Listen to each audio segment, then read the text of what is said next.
প্রজাপতি উঠতেছিল, দেখতে খুব ভালো লাগতেছিল। আসসালামু আলাইকুম। সকালবেলায় হাঁটতে বেরিয়েছি আর ঘাস বনে দেখতেছি 3টা প্রজাপতি উড়ে বেড়াচ্ছিল, তাই ছোট একটা ভিডিও ক্লিপ নিয়েছি। ভালো লেগেছে, আমার মেয়ে খুব পছন্দ করবে ভিডিওটা দেখে। এখানে আমি দুপুরে রান্না বসিয়ে দিয়েছিলাম। আজকে আবার দুপুরে একটা জায়গায় দাওয়াত আছে, ভাবছি সেখানে চলে যাব। তো মা বাবা বাড়িতে থাকবেন, এজন্য একটু মা বাবার জন্য পাতলা করে লাউ দিয়ে, রুই মাছ দিয়ে, টমেটো দিয়ে শীতকালীন একটা ঝোল রান্না করে যাচ্ছি পাতলা করে। যদিও বা এখন লাউ টেস্টে বেশি একটা ভালো লাগবে না, তবুও ভাবলাম যে লাউটা আছে, রুই মাছটা পাতলা ঝোল রান্না করে রেখে যাই, মা বাবা খাবেন আর রাত্রে আমরা ফিরে খাবো, আর একটা আইটেম করে নেবো অন্য একটা। তাই ভেবেই আমার ঝোলটা প্রায় হয়ে এসেছে। তো আমি এখন সুন্দর করে নেড়ে দেখতেছিলাম ঝোলে লবণ ঠিকঠাক মতো দিয়েছি কি না। এখানে আমার প্রতিদিনই ভুলভাল হচ্ছে, লবণ ঠিক মতো হচ্ছে না, ঝোলে একটু কম হয়ে যাচ্ছে। তাই আজকে চেখে দেখবো যে লবণটা ঠিকঠাক হয়েছে কি না। কিছুক্ষণ ধরে আমি এরকমই রান্না করব। এখন আমি ঢেকে দিব, ঢাকনা দিয়ে ঢেকে দিলে ঝোলটা একটু, যখন একটু কালারটা সুন্দর আসবে তখন আমি বন্ধ করে দেব চুলাটা। এ পর্যায়ে আমি চলে এসেছিলাম দাওয়াত খেতে। এসে দেখি যে আমার আবার আমার ননদও হয়, আবার আমার যাও হয়। ও দেখতেছি এখানে বুড়ানি বানাচ্ছিল, তো আমি ভাবলাম তোমার কাছ থেকে ছোটো একটা ভিডিও নিই।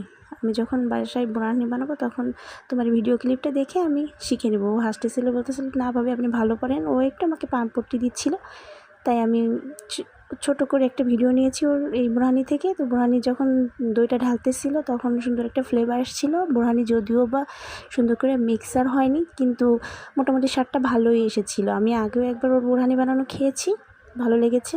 ও বলতেছিল ভাবি অনেক সুন্দর ফ্লেভার আসছে, আর একটু মিষ্টি দিব কি না। বললাম কি না, মিষ্টি দিও না, বেশি একটা মিষ্টি ভালো লাগবে না। যা হয়েছে আমি একটু খেয়েছিলাম আগে, ও যখন বানাচ্ছিল আমাকে দিয়েছিল। তো কমপ্লিট হয়ে গেছে বুড়ানি বানাটা। এখানে পুরো সবুজ বর্ণের রয়েছে বুড়ানিটা। এখন আমার মেয়ে বলতেছিল মাম্মা আমি একটু খাবো, তো আমি ওর জন্য খাবার রেডি করতেছি। কাকিকে বললাম কাকি ওর খাবার দিয়ে দেন, ওকে খাওয়াই দিই। তো কাকি ওকে খাবার দিছে। আমার মেয়ে আবার এখন নিজের হাতে খাওয়া শিখে গেছে, আমি ওকে বাধা দিই না। তো আমি বলতেছি তোমাকে আমি একটু হেল্প করি। এখানে একটা তেলালা গোশ নিয়েছে, ও যেতে পারতেছিল না, তাই আমি ওকে হেল্প করতেছিলাম। হেল্প করতে গিয়ে ভাবতেছি আমার মেয়েটা নিজে নিজে এখন অনেক কিছু করতে পারে।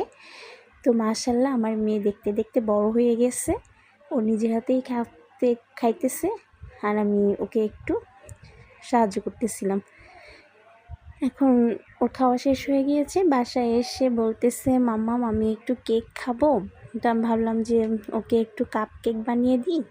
তো আমি কেকের সব কিছু করে এখানে আমি ওভেনে বসিয়ে দিয়েছি আর একটু ওয়েট করতেছিলাম। তো আমার কিছুক্ষণ পরেই কেক রেডি হয়ে গিয়েছে। এই তো, সবাই ভালো থাকবেন আর আমার ভিডিও বেশি বেশি লাইক কমেন্ট শেয়ার করবেন। আল্লাহ হাফিজ সবাইকে।